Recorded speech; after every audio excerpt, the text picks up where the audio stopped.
But rehabilitation centre మరలా మార్చినట్టుగా పెట్టాలి. Rehabilitation centre proper గా ఉండాలి. తర్వాత వాళ్ళు నైట్ టైం ఉంటారు. ఏం పెట్టారమ్మా?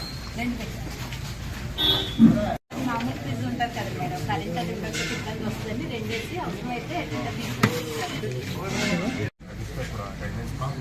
ఎవ్రీడే అటెండెన్స్ రిజిస్టర్ మెయింటైన్ చేసి ఆ అటెండెన్స్ అనేది డిస్ట్రిక్ట్ కమాండ్ కంట్రోల్ రూమ్ పంపించాలి.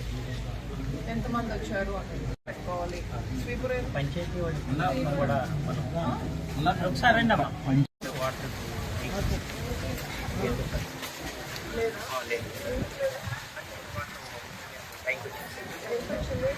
ట్రాక్టర్ మాత్రమే వెళ్తుందండి.